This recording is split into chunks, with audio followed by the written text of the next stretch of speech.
अभी ना जाओ छोड़कर पुकारता चला हूँ मैं, क्या हुआ तेरा वादा, लिखे जो खत तुझे। ये एवरग्रीन गाने हैं लेजेंडरी सिंगर मोहम्मद रफ़ी के। मोहम्मद रफ़ी आज लेजेंडरी ना होते अगर 1933 में लाहौर की नाई की दुकान में पंडित जीवन लाल की नज़र 9 साल के नाई फिक्को मोहम्मद रफ़ी पर ना पड़ती। 31 जुलाई 1980 को आज से ठीक 43 साल पहले king of melody Mohammed Rafi दुनिया से रुखसत हुए थे। चाहने वालों की तादाद ऐसी थी कि रफ़ी के अंतिम संस्कार में 10,000 से ज़्यादा लोग पहुंचे थे। भारत सरकार ने इनके निधन पर 2 दिनों का सार्वजनिक शोक अनाउंस किया था। आज उनकी डेथ एनिवर्सरी पर पढ़ते हैं उनके सिंगर बनने और उनकी ज़िंदगी से जुड़े कुछ बेहतरीन किस्से। मोहम्मद रफ़ी का जन्म 24 दिसंबर 1924 को कोटला सुल्तान सिंह अमृतसर में हुआ था। 6 भाई-बहनों के परिवार में रफ़ी दूसरे सबसे बड़े भाई थे। इन्हें घर में सब प्यार से फिक्को बुलाया करते थे। रफ़ी एक रूढ़िवादी परिवार का हिस्सा थे जहाँ नाच-गाने पर पाबंदी थी। लेकिन रफ़ी अलग थे। गाँव की गलियों में गाना गाते हुए एक फ़कीर को देखकर रफ़ी ऐसे प्रभावित हुए कि रोज़ाना उसे सुनने का इंतज़ार करते थे। उस फ़कीर की नकल उतारते हुए रफ़ी साहब खुद भी रियाज़ किया करते थे। 9 साल की उम्र में रफ़ी का परिवार लाहौर शिफ्ट हो गया था। रफ़ी को कभी पढ़ाई में दिलचस्पी नहीं थी तो उनके पिता ने उन्हें बड़े भाई के साथ खानदानी नाई की दुकान में लगा दिया। 9 साल के रफ़ी नूर मोहल्ले के भाटी गेट की दुकान पर नाई बन चुके थे। 1933 की बात है जब पंडित जीवनलाल बाल कटवाने पहुंचे। रफ़ी यहाँ काम करते हुए अमृतसर स्टाइल में वारिस शाह का हीर गुनगुना रहे थे। इस आवाज में एक जादू था जिसने जीवनलाल को प्रभावित किया। जीवनलाल ने रफ़ी को ऑडिशन के लिए बुलाया जिसे उन्होंने आसानी से पार कर लिया। जीवनलाल ने ही उन्हें पंजाबी संगीत की ट्रेनिंग दी और रफ़ी गायकी में माहिर होते चले गए। 1937 में रफ़ी ने महज 13 साल की उम्र में ऑल इंडिया एग्जीबिशन लाहौर में पहली पब्लिक परफॉर्मेंस दी। ये मौका उन्हें संयोग से मिला था। दरअसल स्टेज पर बिजली न होने पर उस जमाने के पॉपुलर सिंगर कुंदन लाल सहगल ने स्टेज पर गाने से इनकार कर दिया। ऐसे में आयोजकों ने रफ़ी साहब को परफॉर्म करने के लिए कहा। गाना सुनने बैठे दर्शकों में के.एल. सहगल भी थीं जिन्होंने कहा था ये लड़का एक दिन बड़ा गायक बनेगा। डायरेक्टर श्याम सुंदर की मदद से रफ़ी फिल्मों में आए।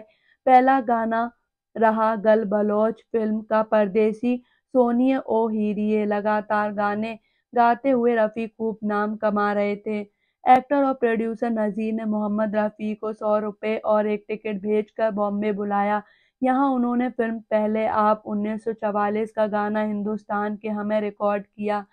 नौशाद ने इस रिकॉर्डिंग का किस्सा सुनाते हुए बताया, देशभक्ति गाने में साउंड इफेक्ट देने के लिए सभी सिंगर्स और कोरस गाने वालों को मिलिट्री वालों के जूते पहनाए गए थे। जूतों की आवाज़ से ही साउंड क्रिएट कर रिकॉर्ड किया गया था। जब रिकॉर्डिंग पूरी हुई तो मोहम्मद रफ़ी के पैरों से खून बह रहा था, लेकिन उनके चेहरे में चमक थी। ये चमक थी अपना पहला हिंदी गाना रिकॉर्ड करने की। शहीद 1948, दीदार 1951, कोहिनूर 1960 जैसी फिल्मों में बेहतरीन गाने गाते हुए रफ़ी साहब स्टार बन गए।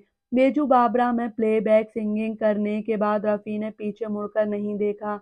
नौशाद, शंकर जयकिशन, एस.डी. बर्मन, ओ.पी. नैयर, मदन मोहन जैसे संगीत निर्देशकों की पहली पसंद बन चुके रफ़ी दिलीप कुमार, राजेंद्र कुमार, धर्मेंद्र, शम्मी कपूर और राजेश खन्ना की आवाज़ बन गए। 60 के दशक में रफ़ी साहब की टक्कर का कोई सिंगर नहीं था। हालांकि 1970 तक किशोर कुमार के आने के बाद हिंदी सिनेमा के पास 2 दिग्गज सिंगर थे।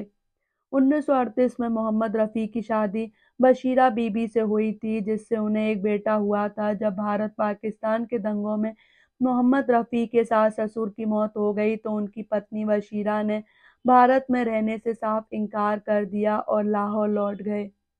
पहली पत्नी के जाने के बाद मोहम्मद रफ़ी ने बिल्किश बानो से दूसरी शादी की जिससे उन्हें 6 बच्चे हुए थे। जब मोहम्मद रफ़ी हज से लौटे तो कुछ मौलवियों ने उन्हें गाने की सलाह दी।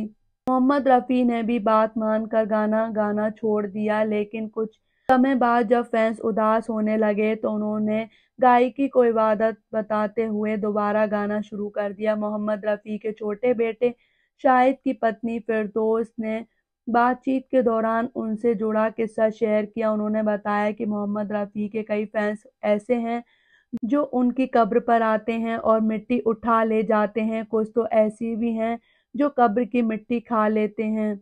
मोहम्मद रफ़ी साहब लग्ज़री गाड़ियों के शौकीन थे। उन्होंने अमेरिकी इम्पोर्टेड कार इम्पाला खरीदी थी। राइट हैंड ड्राइव वाली ये कार भारत के गिने-चुने लोगों के पास ही थी। रफ़ी साहब का ड्राइवर पुराना था, जो राइट हैंड ड्राइविंग समझ नहीं पा रहा था। जब नया ड्राइवर ढूँढा तो पुराना वफ़ादार ड्राइवर सुल्तान का घर कैसे चलेगा, इस चिंता में रफ़ी साहब ने उसे टैक्सी खरीद कर दी। ये टैक्सी उस ज़माने में 70,000 की थी। रफ़ी साहब की उस समय की दरियादिली का नतीजा ये निकला कि सुल्तान के पास आज 12 टैक्सी हैं। रफ़ी साहब की मौत के बाद एक फ़कीर उनके घर तक पहुँचा और रफ़ी साहब से मिलने की ज़िद करने लगा। जब परिवार वालों ने फ़कीर को बिठाकर वजह पूछी तो उसने बताया कि उसका घर चलाने के लिए रफ़ी साहब हर महीने कश्मीर खर्च भेजते थे, लेकिन कुछ महीनों से खर्च आना बंद हो गया है। रफ़ी साहब की सेक्रेटरी ने इस बात की पुष्टि करते हुए बताया कि रफ़ी साहब बिना किसी को बताए कई लोगों का घर चलाया करते थे। बायोग्राफी नौशादनामा में रफ़ी साहब के जज्बे का एक किस्सा लिखा गया है। बेजू बावरा फिल्म के गाने ओ दुनिया के रखवाले में रफ़ी को हाई स्केल में रिकॉर्डिंग करनी थी। इसके लिए रफ़ी साहब ने कई दिनों तक लगातार घंटों रियाज़ किया था।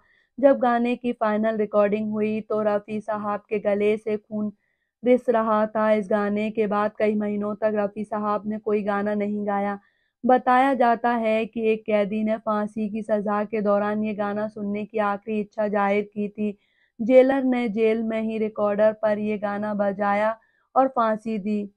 1961 की फिल्म माया के गाने तस्वीर तेरी दिल में की रिकॉर्डिंग के दौरान स्टूडियो में लता और रफ़ी साहब की गायकों रॉयल्टी पर एक ऐसी बहस छिड़ी कि दोनों ने साथ काम करने का फैसला लिया। लता ने इंडस्ट्रीज में सभी सिंगर्स की आवाज़ उठाते हुए उनके लिए रॉयल्टी की मांग की थी।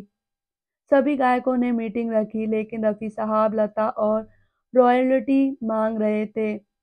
सभी सिंगर्स की सोच के खिलाफ थे। रफ़ी साहब ने लता से कहा कि वो अब उनके साथ गाना नहीं गाएंगे। इंडस्ट्रीज में नहीं आई गुस्से की तेज लता ने जवाब में कहा, आप क्या मेरे साथ गाना नहीं गाएंगे? मैं खुद कभी आपके साथ नहीं गाऊंगी। दोनों ने करीब 4 साल तक साथ में गाना नहीं गाया, ना ही कोई मंच साझा किया। साल 1967 में रिलीज हुई फिल्म ज्वेल थीफ के गाने दिल पुकारे आ रे को लता मंगेशकर और मोहम्मद रफ़ी ने अपनी सुरीली आवाज़ दी थी।